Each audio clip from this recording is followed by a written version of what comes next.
से क्षितिज देखने वाले मेरे सभी दोस्तों को हेलो नमस्ते जय हिंद और जय राम जी की। दोस्तों, एक बार अटल बिहारी वाजपेयी जी ने कहा था कि सरकारें आएंगी जाएंगी, सरकारें बनेंगी बिगड़ेंगी, ये देश चलते रहना चाहिए, ये देश नहीं रुकना चाहिए। वाजपेयी जी की उस हिस्टोरिक स्पीच का आइडिया तो केजरीवाल ने चोरी कर लिया, लेकिन उसकी लाइंस बदल गई। लाइंस केजरीवाल के लिए कुछ फिट यूं बैठती हैं कि सरकारें बनेंगी बिगड़ेंगी, लोग आएंगे जाएंगे, जमानत मिलेगी नहीं मिलेगी, लेकिन नौटंकी चलती रहनी चाहिए, नौटंकी नहीं रुकनी चाहिए। और नौटंकी इस बंदे की पिछले 30 दिनों से लगातार चालू है। जब से ये बंदा जेल गया है तब से आए दिन कोई ना कोई नया ड्रामा, नया कांड, नई बकैती किए जा रहा है। कभी इस बंदे को जेल में बैठे बैठे दिल्ली के लोगों के स्वास्थ्य की चिंता होती है, तो कभी दिल्ली के नालों की। कभी ये बंदा बयान देता है कि उसका सिर्फ शरीर जेल में है, आत्मा बाहर है, तो कभी कोई दूसरा ड्रामा कर देता है। अभी ताजा इसका बयान आया है कि I am Arvind Kejriwal and I M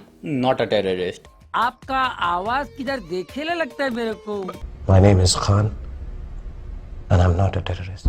साला नौटंकी खड़ी खड़ी ड्रामा करता है। इस तरह के विक्टिम कार्ड खेलना है इसके लिए और इसके चमचों के लिए बहुत आम बात है। विक्टिम कार्ड तो ये लोग ये भी खेलते हैं कि भाई केजरीवाल मासूम है, बेगुनाह है, फिर वो इस्तीफा क्यों दे। लेकिन ये लोग भूल जाते हैं कि यही लोग संजय सिंह, मनीष सिसोदिया और जाने कितने लोगों से इस्तीफा ले चुके हैं। और अगर इस तरह के मुद्दे, इस तरह की बातें, इस तरह के पॉइंट्स कोई शहजाद पूनावाला को दे देगा तो भाई वो बंदा इतना शरीफ तो नहीं है कि वो इन्हें छोड़ दे। और कुछ यही हुआ हमारे आज के इस डिबेट में। कैसे और क्या हुआ, चलिए देखते हैं। इस देश की युवा पीढ़ी के लिए मुद्दा है भ्रष्टाचार।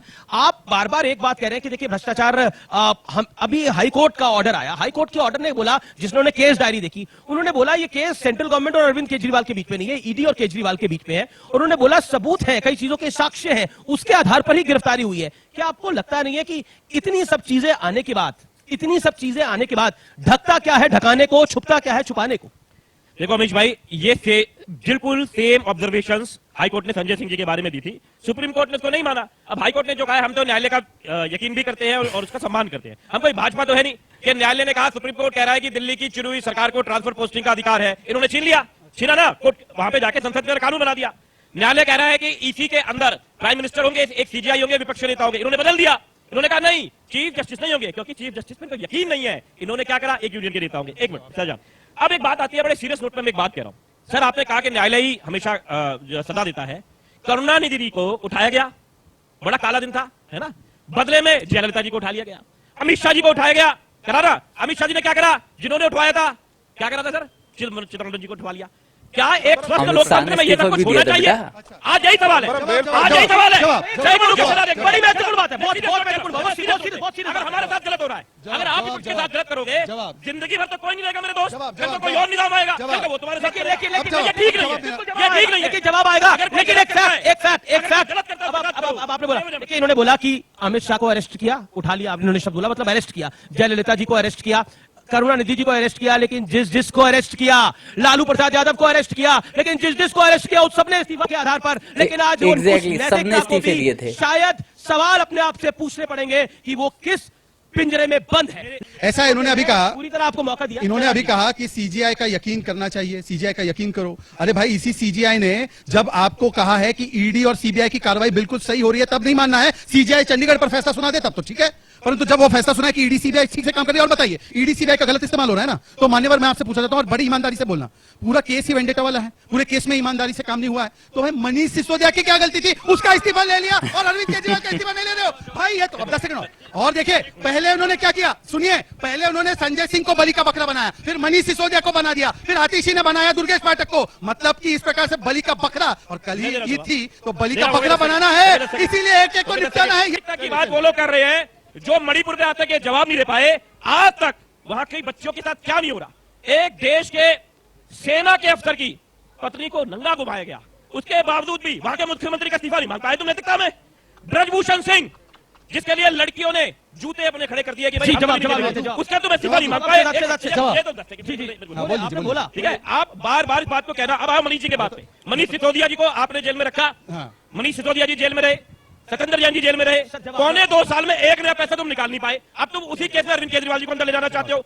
जो भाजपा का साथ नहीं देगा उसको तुम अंदर करोगे। यही तुमने झारखंड में करा। भाई देश का लोकतंत्र खत्म हो जाएगा। अब देखिए राजेश जी क्या कह रहे हैं कि 2.5 साल से 2 साल से 1.5-2 साल से मनीष जी जेल में रहे, कुछ नहीं मिला। मनीष जी का इस्तीफा ले लिया और केजरीवाल जी जिनके खिलाफ पूरा ऑर्डर आ गया उनका इस्तीफा नहीं लेंगे। मतलब तो अपनी बात को स्थापित कर रहे हैं मेरी बातों को। दूसरी सुनिए भाई, मैंने आपके बीच में बोला, अभी आपने मणिपुर का बोला। मान्यवर मणिपुर पे आप सुन लीजिए, इसी पार्लियामेंट में मणिपुर की डिबेट हुई। मणिपुर की डिबेट से पहले आपने दिल्ली सर्विसेज बिल पर डिबेट शुरू करवा दी। और दूसरी बात, मणिपुर के आज तक मुख्यमंत्री पर कांग्रेस पार्टी वहां पर स्टेक होल्डर है, एक भी नो कॉन्फिडेंस मोशन नहीं आया। आपने केंद्र के खिलाफ नो कॉन्फिडेंस लाया, बाकी आप नो कॉन्फिडेंस क्यों नहीं लाया अभी तक? और मैं दूसरी बात केवल इतना कहना चाह रहा हूं, राजेश जी सुनिए, आप मुझे बताइए कि आम आदमी पार्टी के मुखिया का इस्तीफा कौन मांग रहा है? आपके मंत्री कैबिनेट के मांग रहे हैं। भाई आप हमें छोड़ दीजिए जवाब देना। आपने यह पैमाना लगाया था ना कि आरोप लगते ही इस्तीफा होगा। आपने तो पंजाब में जब केवल केस हुआ था तब कोई एफआईआर भी नहीं हुई थी, तब उनका इस्तीफा ले लिया, परंतु आपके मुखिया के लिए अलग क्यों? राजेश गुप्ता, हमने अपने बच्चों की झूठी सौगंध खाकर ये नहीं कहा कि कांग्रेस से हाथ नहीं मिलाएंगे, और आज उन बच्चों के साथ अपने आप कैसे मिलाते होंगे? मोहब्बत की दुकान है या ये मीसा भारती से लेकर जो इनके टीएमसी के नेता है, ये धमकी की दुकान है, क्योंकि कोई ना कोई धमकी देता है। और बाकी देखिए, केवल धमकी देने की बात नहीं है। आज क्या कहा है कांग्रेस के लोगों ने?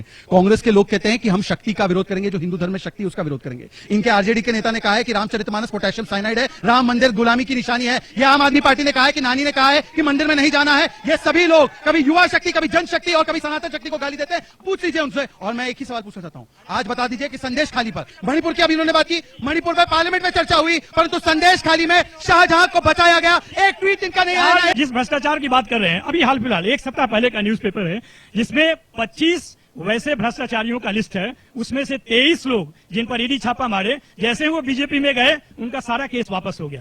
तो ये तो सच्चाई है भ्रष्टाचार के खिलाफ, और पूरे देश का एक एक लोग जानता है कि भ्रष्टाचार का आरोप तभी तक है जब तक लोग बीजेपी में नहीं जाते हैं। जैसे ही बीजेपी में जाते हैं भ्रष्टाचार के सारे आरोप खत्म हो जाते हैं।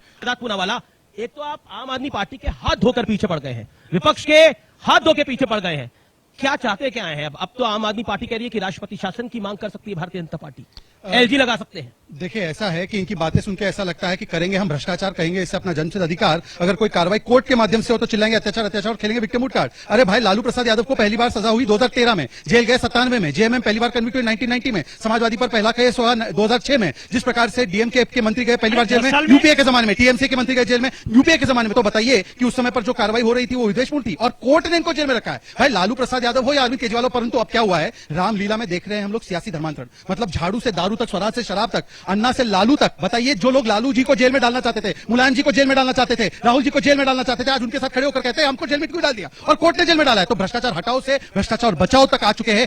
भ्रष्टाचार हटाओ से भ्रष्टाचार बचाओ तक ये लोग आ चुके हैं। हर रोज एक नया ड्रामा किए जा रहे हैं। यहाँ तक कि ये लोग लालू यादव के तक समर्थन में खड़े हुए दिखाई दे रहे हैं। ये लोग लालू के हाथ में हाथ डालकर गलवैयां कर रहे हैं। ये लोग लालू को अपना मसीहा बता रहे हैं, लालू को अपना नेता बता रहे हैं, लालू के साथ लड़ने से, खड़े होने से भी नहीं हिचकिचा रहे हैं। जबकि केजरीवाल और आम आदमी पार्टी का उदय ही लालू यादव को गालियां दे देकर हुआ था। केजरीवाल और आम आदमी पार्टी की पहचान ही लालू यादव को गरियाने से लेकर स्टार्ट हुई थी, और आज यही लोग लालू को अपना नाजायज अब्बू, अपना लीडर, अपना गाइड बनाकर घूम रहे हैं। और अगर लालू किसी का नेता होगा, लालू किसी का गाइड होगा, तो वो इंसान किस लेवल तक गिर चुका होगा आप समझ ही सकते हैं। बाकी आप इस बारे में क्या सोचते हैं, कमेंट कर जरूर बताएं। जल्द मिलते हैं किसी नए वीडियो में नए टॉपिक के साथ। तब तक गुड बाय, नमस्कार, जय हिंद।